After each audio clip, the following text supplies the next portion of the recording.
Dans cette région au centre du Togo, on compte par semaine des centaines de titans qui convoient le bois en direction de Lomé, la capitale. C'est la matière première de cuisson dans les ménages.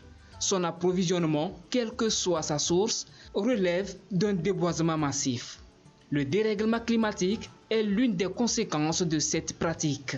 Depuis 2017, l'Union européenne, à travers l'Alliance mondiale contre le changement climatique, soutient le Togo dans la riposte aux enjeux climatiques avec la mise en œuvre du programme d'appui à la lutte contre le changement climatique, PALCC. Nous contribuons à la lutte contre les changements climatiques au Togo à travers la gestion durable des forêts et des terres, l'efficacité énergétique.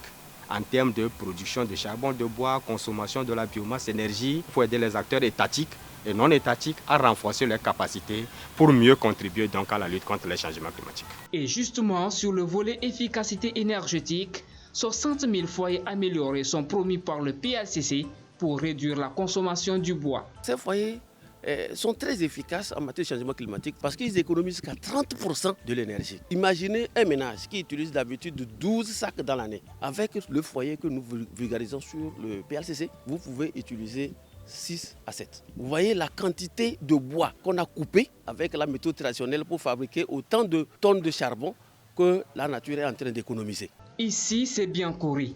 Dans ce village situé à l'extrême nord du pays, les foyers améliorés à bois s'installent progressivement dans les ménages au détriment des foyers à 3 pierres gourmands en bois.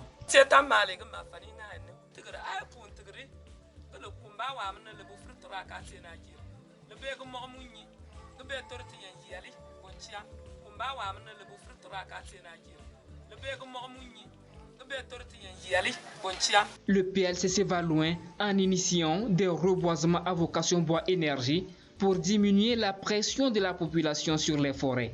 Sur cette parcelle d'environ 4 hectares grandissent de jeunes plants. Avec cette plantation, la coopérative d'Ignabana de la localité pense tourner dos à la coupe d'arbres dans les forêts, longtemps pratiquée pour la carbonisation. À l'époque, nos mamans, nos sœurs utilisaient notre forêt. Et le projet est venu pour nous aider à reboiser pour que dans 5 ans, on puisse nous-mêmes couper nos arbres là pour pouvoir faire le charbon. Si nous mettons le paquet pour reboiser, et dans 10 ans, ça va revenir comme avant. L'ultime combat du PALCC est de faire comprendre aux communautés l'enjeu de l'heure face au réchauffement climatique. Conserver nos forêts et renoncer à les exploiter en migrant des énergies fossiles vers des énergies plus économiques et non polluantes.